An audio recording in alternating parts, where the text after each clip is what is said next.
Hello everyone, it's Sunday, January 12th. This is Lee McMahon with your Weekend Moving Average video. Thank you very much for joining me. We're going to be looking over some interesting opportunities that we have coming up this week. So please take a moment to read over the risk disclaimer. Excuse me. And then we'll get started. Okay. So last week, Friday, obviously we had the non-farm payrolls report. Disastrous numbers. I mean, it's a little strong, but very poor numbers. 78-ish, I think, thousand jobs created against expectations of nearly 200,000. The unemployment rate did drop by 0.3% down to 6.7%, but that is due almost entirely to a drop in the participation rate. So that is not particularly great news either. Keeping with the theme, the Canadian employment report was also released. It was also very poor. Canada actually shed almost 46,000 jobs against expectations of a gain of 14,000, so a 60,000 job swing. The unemployment rate jumped 0.3% to back over 7% to 7.2% against 6.9% expected. You can see the Canadian dollar got hammered in the morning. Breached 109, touched a high of 109.44 before pulling back slightly to 108.89 to close on Friday. Across the board, all right, the Canadian dollar not in great shape. All right, touched a high of 149.50 against the euro. Pound CAD jumped to 180.35. All right, pound CAD is continuing to just fly here. I've been bullish pound CAD for quite some time. I have not, unfortunately, been long all of that time, though I've picked up a few of them.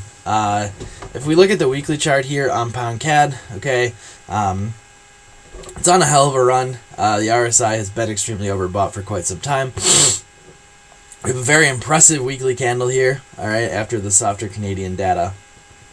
After we broke this significant range, the rally has been far more consistent than I expected. I thought we would see a little bit of consolidation and chop before we saw this kind of insane rally, but I still think that this pair is headed towards about 2.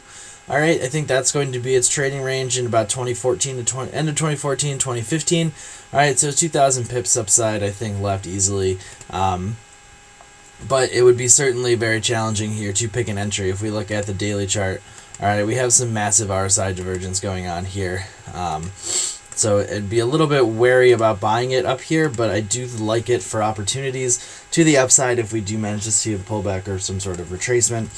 I don't think that we're going to get a significant amount of Canadian dollar strength. All right, so a pound CAD pullback might have to come from the pound. All right, we do have it should be pound weakness. We do have a potential pound dollar sort of reversal setup kind of kicking around here.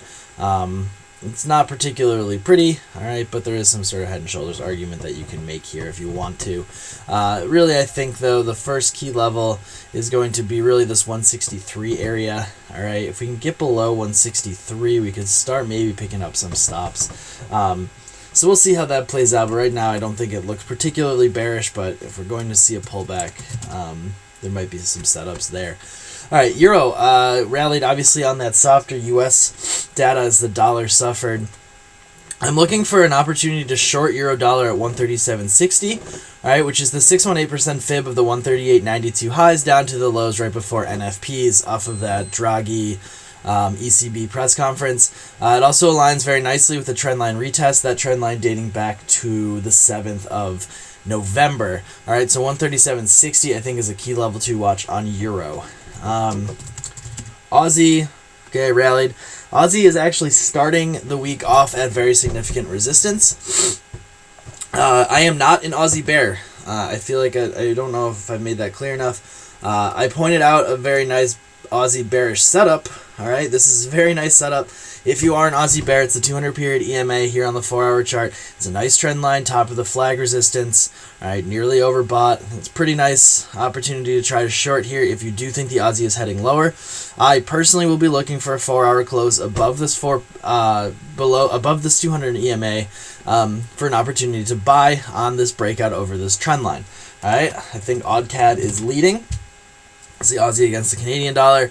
Like I said, I don't think the Canadian dollar is going to boost anything soon. We do have some moving average crossovers going on here. This pair does look to me poised to manage to continue to rally further. I do think it needs a pullback. Obviously, RSI is above 80, which is somewhat concerning. All right.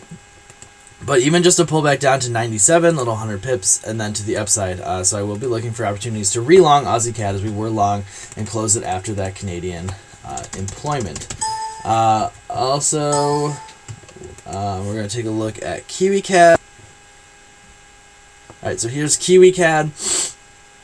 A little bit of a flag type break here. Same thing though, RSI is above 80 or at 80.